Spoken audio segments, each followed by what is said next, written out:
നമസ്കാരം.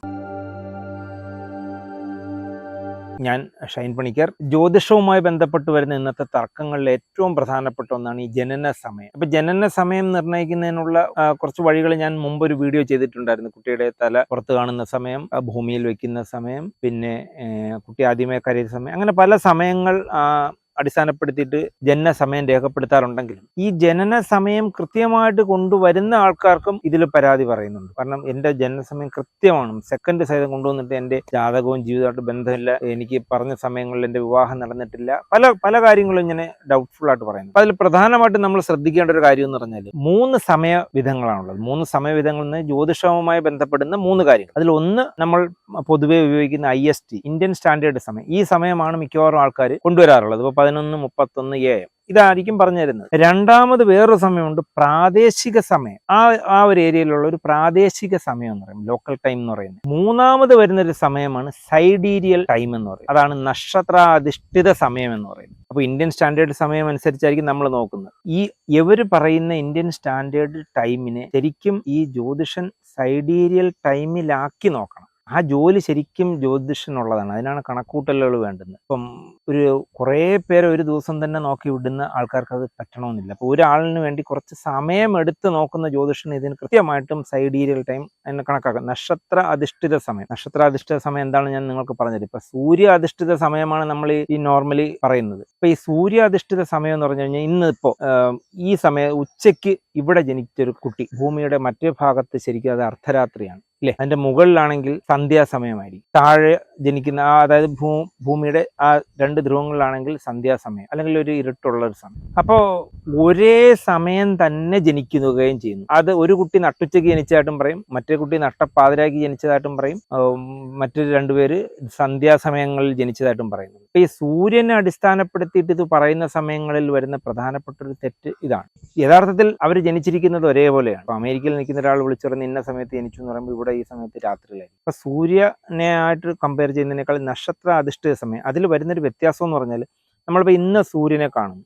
ഒരു ദിവസം എന്ന് പറയുന്നത് ശരിക്കും എത്രയാണ്? നമ്മൾ 24 മണിക്കൂർ എന്ന് പറയുന്നെങ്കിലും 23 മണിക്കൂറും 56 മിനിറ്റും 4 സെക്കൻഡേ ഉള്ളൂ. അപ്പൊ അതിലൊരു 3 മിനിറ്റ് 56 സെക്കൻഡിന്റെ കുറവ് വരുന്നുണ്ട്. ഈ കുറവ് നമ്മൾ ഇങ്ങനെ കണക്കാക്കാതെയാണ് ഇങ്ങനെ മുന്നോട്ട് പോയിക്കൊണ്ടിരിക്കുന്നത്. അതിന് പിന്നെ അതിവർഷമായിട്ട് 366 പറയുന്നുണ്ടെങ്കിൽ പോലും അത് ഗണിതപരമായിട്ട് അങ്ങനെ പറയുന്നതാണ്. പക്ഷെ യഥാർത്ഥത്തിൽ ഇപ്പൊ നമ്മൾ ഇന്ന് സൂര്യനെ കാണുന്ന ഒരു പോയിന്റ് നമ്മൾ നോട്ട് ചെയ്ത് വെക്കുക എന്ന് വിചാരിക്കും. നാളെ അവിടെ സൂര്യനെ കാണുന്നത് കൃത്യമായും 3 മിനിറ്റും 56 സെക്കൻഡ് മുന്നേ ആയിരിക്കും. അപ്പൊ ഈ ഒരു വ്യത്യാസം കൃത്യമായിട്ടും സൂര്യനുമായി ബന്ധപ്പെടുമ്പോഴത്തേക്കും വരുന്നുണ്ട്. പക്ഷെ നക്ഷത്രത്തിന്റെ കാര്യത്തിൽ അങ്ങനെയല്ല. കൃത്യം 24 മണിക്കൂർ ആകുമ്പോഴത്തേക്കും ആ നക്ഷത്രം നമ്മൾ എവിടെയാണോ പോയിന്റ് ചെയ്ത് വെച്ചിരുന്നത് ആ നക്ഷത്രം കറക്റ്റ് 24 മണിക്കൂർ ആകുമ്പോൾ അവിടെ. അപ്പൊ നക്ഷത്രങ്ങളല്ല ശരിക്കും പറഞ്ഞു കഴിഞ്ഞാൽ സ്ഥാനമാറ്റം ഉണ്ടായിക്കൊണ്ടിരിക്കുന്നത്. സൂര്യന്റെ ചലനത്തിൽ സ്ഥാനമാറ്റം വരുന്നു എന്ന്, അതായത് ഭൂമിയുടെ ചലനവുമായി കണക്ട് ചെയ്യുമ്പോഴത്തേക്കും സൂര്യന്റെയാണ് മാറ്റം വരുന്നതെന്ന് ഇതിൽ നിന്ന് നമുക്ക് മനസ്സിലാക്കാൻ പറ്റും. നക്ഷത്ര അധിഷ്ഠിതമായ സൈഡീരിയൽ ടൈം എടുക്കുമ്പോഴത്തേക്കും അതിനെ ഭാവസ്ഫുടം, അതാണ് ഏറ്റവും കൃത്യമായ ജ്യോതിഷ നിർണ്ണയം. 1 മിനിറ്റ് പോലും മാറ്റം വരാത്ത രീതിക്ക് ചെയ്യാൻ പറ്റുന്നതാണ് ഭാവസ്ഫുടം. അപ്പം നമ്മൾ ഈ പറയുന്ന IST ടൈമിനെ സൈഡീരിയൽ ടൈമായിട്ട് മാറ്റി വേണം ജ്യോതിഷം കണക്കാക്കേണ്ടത്. അതിനെ ഭാവസ്ഫുടമായിട്ട് പറയാം. അപ്പൊ ഭാവസ്ഫുടം അനുസരിച്ച് ഇപ്പോൾ ഉദാഹരണത്തിന് മീനലഗ്നത്തിൽ ജനിച്ച ഒരാളാണെന്ന് വിചാരിക്കുക. മീനലഗ്നത്തിന്റെ 12-ാം ഡിഗ്രി മുതലാണ് ലഗ്നഭാവം, അതായത് ലഗ്നം തുടങ്ങുന്നതെങ്കിൽ അത് ഏകദേശം ഒരു മേടത്തിന്റെ 9-ാം ഡിഗ്രി വരെ ഉണ്ടെന്ന് വിചാരിക്കും. ഇപ്പൊ നമ്മൾ ഗ്രഹനിലയിൽ നോക്കുമ്പോഴത്തേക്കും ലഗ്നം മീനലഗ്നമാണ്. അപ്പൊ 2-ാം ഭാവം മേടവുമാണ്. പക്ഷെ മേടത്തിന്റെ 9-ാമത്തെ ഡിഗ്രി വരെ ലഗ്നത്തിന് ഭാവസ്ഫുടമുണ്ടെന്ന് കണക്കാക്കുക. അപ്പൊ നിങ്ങൾക്ക് മനസ്സിലാവും, മേടത്തിൽ നിൽക്കുന്നതാണെങ്കിൽ പോലും അതിന് ലഗ്നത്തിൽ നിൽക്കുന്ന ഗ്രഹത്തിന്റെ ബലവും കൂടി അതിന് കിട്ടുകയാണ്. ഇത് ആരും കണക്കാക്കാറില്ല. 2-ൽ അത് നിൽക്കുന്നു, അല്ലെങ്കിൽ 2-ൽ ചൊവ്വ നിൽക്കുന്നു. പക്ഷെ ശരിക്കും അത് ലഗ്നാൽ അല്ലെങ്കിൽ ശുക്രനാണ് ഈ 2-ൽ നിൽക്കുന്നതെങ്കിൽ നമ്മൾ ഗ്രഹനില പ്രകാരം 2-ലാണ് കാണുന്നതെങ്കിലും ഭാവസ്ഫുടമെടുക്കുമ്പോൾ മേടത്തിൽ നിൽക്കുന്ന ഗ്രഹവും ലഗ്നത്തിലായിട്ട് തന്നെ വരാറ്. അപ്പൊ ലഗ്നത്തിന്റെ ബലമാണ് അതിന് കിട്ടുന്നത്. അപ്പൊ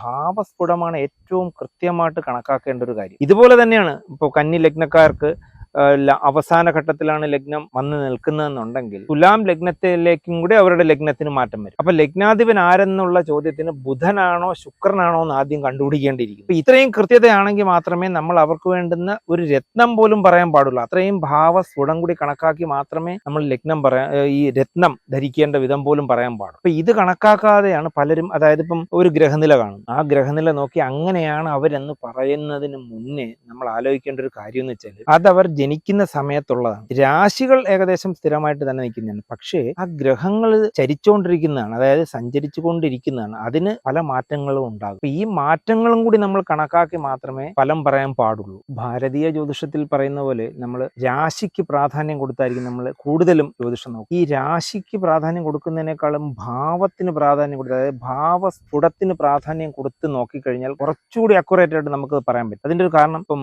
ഇംഗ്ലീഷിൽ രാശിക്ക് അവർ സൈൻ എന്ന് പറയും, ഈ ഭാവത്തിന് അവർ ഹൗസ് എന്നും പറയും. അപ്പൊ ഹൗസ് ഇത്രാമത്തെ ഹൗസിൽ നിൽക്കുന്നു എന്നുള്ളതാണ്. ഇത്രാമത്തെ രാശിയിൽ നിൽക്കുന്നതിനേക്കാൾ കൂടുതൽ ഇത്രാമത്തെ ഹൗസ്, അതായത് ആ ഭാവം ആ ഹൗസിൽ നിൽക്കും. ഇപ്പൊ 7th ഹൗസിൽ നിൽക്കുമ്പോൾ ഗ്രഹനിലയിൽ 6ലായിരിക്കും നിൽക്കുന്നത്, പക്ഷെ ഭാവാൽ അത് 7th ഹൗസിലേക്കായിരിക്കും നിൽക്കുന്നത്. അപ്പൊ 7th ഹൗസിന്റെ ഫലമായിരിക്കണം പറയേണ്ടത്, അതായത് ഭാര്യാസ്ഥാനം. 6ാമത്തെ രാശി നോക്കിയാണ് നമ്മൾ ഫലം പറയുന്നതെങ്കിൽ അത് ശത്രുസ്ഥാനമായിരിക്കും പറയേണ്ടത്. അപ്പൊ ഇത്രയും വ്യത്യാസം ആ ഭാവസ്ഫുടത്തിലുണ്ട്. അപ്പൊ സ്ഫുടം കണ്ടുപിടിക്കുന്നതിൽ തന്നെ ഇങ്ങനെയുണ്ട്. ഇപ്പൊ ഗ്രീനിച്ച് രേഖ അടിസ്ഥാനമാക്കിയാണ് പറയുന്നതെങ്കിൽ, ഇപ്പൊ കിഴക്കോട്ടുള്ള ഗ്രീനിച്ച് രേഖയിൽ നിന്ന് നമ്മൾ കിഴക്കോട്ടാണ് പോകുന്നതെന്നുണ്ടെങ്കിൽ 1 ഡിഗ്രി ഗ്രീനിച്ചിൽ നിന്ന് അങ്ങോട്ട് മാറുമ്പോഴത്തേക്ക് 4 മിനിറ്റിന്റെ വ്യത്യാസം കുറയ്ക്കേണ്ടി വരും. പടിഞ്ഞാറോട്ടാണെങ്കിലോ കൂട്ടേണ്ടിയും വരും. അപ്പൊ ഈ വ്യത്യാസം ഒന്നും നമ്മൾ ആ രീതിയിൽ നോക്കുന്നില്ല. മേടരാശിയിൽ ജനിക്കുന്ന അല്ലെങ്കിൽ മേടലഗ്നത്തിൽ ജനിക്കുന്ന ഒരാളിന്റെ ലഗ്നഭാവം എവിടെ നിൽക്കുന്നു എന്ന് പോലും നോക്കാതെ നമ്മൾ മേടലഗ്നത്തിന്റെ ഫലം വെച്ച് ജാതകവും എഴുതി അവരുടെ കയ്യിൽ കൊടുക്കും. 5ൽ ഇന്ന ഗ്രഹം നിൽക്കുന്നു, 7 ചൊവ്വ നിൽക്കുന്നു എന്ന് പറഞ്ഞു കൊടുക്കുകയും ചെയ്യും. അതുകൊണ്ടാണ് ഈ എല്ലാ ചൊവ്വകളും ചൊവ്വാദോഷമായിട്ട് വരാത്തതിന്റെ പ്രധാന കാരണം ഇതാണ്. സ്ഫുടം കണ്ടുപിടിക്കാൻ ആരും മെനക്കെടാറില്ല. പിന്നെ വേറൊരു കാര്യം ശ്രദ്ധിക്കേണ്ട ഒരു കാര്യം, നമ്മൾ ഇപ്പൊ മേടരാശിയിൽ തുടങ്ങുന്നതായിട്ട് പറയുന്നുണ്ട്. ശരിക്കും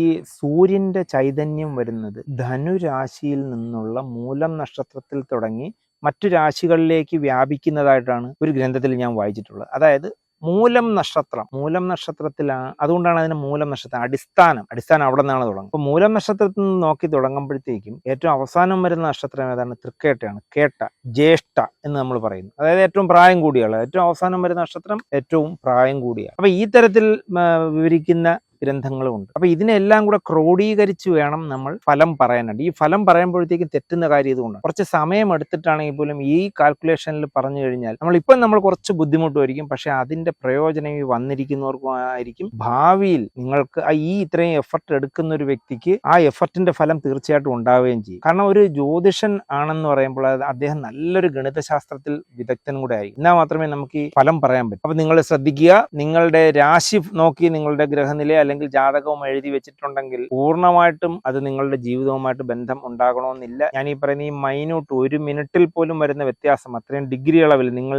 ജനിക്കുന്ന സ്ഥലത്തിന്റെ മാറ്റം, ഇതെല്ലാം നിങ്ങളുടെ ജീവിതത്തിനെ സ്വാധീനിച്ചുകൊണ്ടിരിക്കുന്നത്. അപ്പോൾ ലഗ്നത്തിൽ നിൽക്കുന്ന ഒരു ഗ്രഹം ചിലപ്പോൾ 12ലേക്കും മാറാം, ചിലപ്പോൾ 2ലേക്കും മാറാം. ശുക്രൻ ലഗ്നത്തിൽ നിൽക്കുന്നു എന്ന് കരുതി ശുക്രൻ ലഗ്നത്തിലുണ്ടല്ലോ വളരെ വലിയ ബിസിനസ്സുകാരനാകുമെന്ന് പറയുന്നതിനേക്കാൾ ചിലപ്പോൾ അതിന്റെ ഭാവാൽ 2ലേക്കാണെന്നുണ്ടെങ്കിൽ അദ്ദേഹം ചിലപ്പോൾ ചിത്രകാരനായിരിക്കും ആവും. ഇത്രയും വ്യത്യാസം ഒരാളുടെ ജാതകത്തിൽ വരും. അതുപോലെ തന്നെയാണല്ലോ ഇരട്ടകൾ ജനിക്കുമ്പോഴും അതേ വ്യത്യാസം വരും. ഇതൊന്നും കണക്കാക്കാതെയാണ് നമ്മൾ ഇന്ന് ജാതകം പലരും തയ്യാറാക്കി. പലരും എന്ന് പറഞ്ഞാൽ 99% ജാതകങ്ങളും അങ്ങനെയാണ് തയ്യാറാക്കി കൊടുത്തത്. എന്റെ മുന്നിൽ വരുമ്പോഴത്തേക്കും അറിയാം, ഞാൻ കുറച്ച് ടൈം എടുത്തിട്ടാണെങ്കിൽ പോലും അത് ഗ്രഹനില നോക്കുമ്പോഴത്തേക്കും ആ കാണുന്ന ഒന്നും ആയിരിക്കത്തില്ല അവരുടെ ജീവിതം. അപ്പൊ ഞാൻ അവരോട് തന്നെ 2 or 3 ചോദ്യങ്ങൾ ചോദിക്കുമ്പോഴത്തേക്കും എനിക്ക് മനസ്സിലാവും ആ തന്നിരിക്കുന്ന ജാതകത്തിൽ തെറ്റുണ്ട്. പിന്നെ ആ ഭാവസ്ഫുടം എടുത്തു കഴിയുമ്പോഴാണ് ശരിക്കുമുള്ള അവരുടെ ലൈഫ് ഇങ്ങനെയായിരുന്നു എന്നും അവർ നമ്മളോട് നന്ദിയും പറഞ്ഞു പോകുന്ന ഒരു കാര്യം സംഭവിക്കുന്നത്. കാരണം കൃത്യമായിട്ട് അവർ ഇതുവരെ വിചാരിച്ചിരുന്ന തരത്തിലല്ല അവരുടെ കാര്യങ്ങൾ പോയിക്കൊണ്ടിരിക്കുന്നത്. അതിന് ഇത്രയും വ്യത്യാസം വരുന്നുണ്ട്. നമ്മളിപ്പോഴും 24 മണിക്കൂറാണ് ഒരു ദിവസമെന്നും അല്ലെങ്കിൽ 365 ദിവസമാണ് ഒരു വർഷമെന്നും ഉള്ള കണക്കാക്കിലാണ് നമ്മൾ പോകുന്നത്.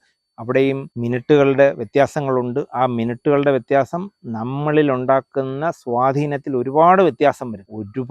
അത് കൃത്യമായിട്ടും കണക്കാക്കിയേ പറ്റൂ. അതുകൊണ്ട് തന്നെ നിങ്ങൾ വിദഗ്ധരായ ഒരാളുടെ ഉപദേശം തന്നെയാണ് നിങ്ങൾ മുന്നോട്ട് നോക്കുന്നെങ്കിൽ ചിന്തിക്കാവൂ. അല്ലാതെ നിങ്ങളൊരു പെട്ടെന്നൊരു മുഹൂർത്തം എടുക്കാൻ അങ്ങനെയുള്ള കാര്യങ്ങൾക്കൊക്കെ ആണെന്നുണ്ടെങ്കിൽ ഒരു സാധാരണയായിട്ടുള്ള ഒരാളുടെ അടുത്ത് പോയാൽ പോലും അദ്ദേഹം കബഡി നിരത്തിയ ദൈവാധീനം നോക്കി അത് പറഞ്ഞു തരും. പക്ഷെ നിങ്ങൾ കൃത്യമായിട്ടുള്ള ഒരു വിശകലനത്തിന് നല്ല വിദഗ്ധനായ ഒരാളുടെ സേവനം തന്നെ തേടണം. ഈ പറഞ്ഞ വീഡിയോയുമായി ബന്ധപ്പെട്ട് നിങ്ങൾക്ക് എന്തെങ്കിലും സംശയങ്ങളുണ്ടെങ്കിൽ ഇതിന് താഴെ തന്നെ നിങ്ങൾക്ക് കമന്റ് ആയിട്ട് ചോദിക്കാവുന്നതാണ്. ഞാൻ ഈ കൂടുതൽ ഗണിതം ഇതിലേക്ക് കയറ്റാത്തതെന്ന് വെച്ചാൽ നിങ്ങൾ ഈ കേട്ടോണ്ടിരിക്കുന്നവർക്ക് ഗണിതം പെട്ടെന്ന് അങ്ങോട്ട് ചിലപ്പോൾ മടുപ്പ് ഫീൽ ചെയ്യും. കാരണം ഇത് വളരെ പെർഫെക്റ്റ് ആയിട്ട് ഗണിതമായിട്ട് ചെയ്യണല്ലോ. കാരണം ഒരു കാൽക്കുലേറ്ററിന് മാത്രം ചെയ്യാൻ പറ്റുന്ന തരത്തിലുള്ള ഗണിതമാണ് ഇത്. 5000 വർഷങ്ങൾക്ക് മുമ്പ് അവർ എങ്ങനെ ചെയ്തു എന്ന് വെച്ച് കഴിഞ്ഞാൽ വളരെ അത്ഭുതകരമായിട്ടുള്ള ഒരു കാര്യം. അതുകൊണ്ടാണ് ഞാൻ ഇതിന്റെ കൂടുതൽ ഗണിതത്തിലേക്ക് പോയത്. പക്ഷെ എന്തുകൊണ്ടാണ് നിങ്ങൾക്ക് അത് തെറ്റുന്നതെന്നുള്ളത് നിങ്ങൾക്ക് ഞാൻ ഈ പറഞ്ഞ വീഡിയോയിലൂടെ നിങ്ങൾക്ക് മനസ്സിലാക്കാൻ പറ്റും. എന്തുകൊണ്ടാണ് ഫലപ്രവചനങ്ങളിൽ തെറ്റുവരുന്നതെന്ന് മനസ്സിലാക്കാൻ പറ്റും. ഒരിക്കലും ഒരു നാളിന് പ്രാധാന്യം കൊടുത്ത് സംസാരിക്കാൻ പാടില്ല എന്നുള്ളതാണ്. നമ്മളിവിടെ ഈ നാളിന് ഇങ്ങനെ സംഭവിക്കും, അല്ലെങ്കിൽ തൃക്കേട്ട നാളിന് ഇങ്ങനെ സംഭവിക്കാൻ പോകുന്നു എന്നുള്ള പൊതുവായ ഫലത്തിന്റെ പിറകെയാണ് കൂടുതൽ ആൾക്കാർ ഓടുന്നത്. അത് ജ്യോതിഷത്തിൽ നിന്ന് നിങ്ങളെ അകറ്റാനേ നിങ്ങൾക്ക് സഹായകമാകും. ഒരിക്കലും നിങ്ങൾ റിയൽ ആയിട്ടുള്ള ആസ്ട്രോളജി എന്താണെന്ന് നിങ്ങൾ മനസ്സിലാക്കാനേ പറ്റത്തില്ല. നന്ദി, നമസ്കാരം.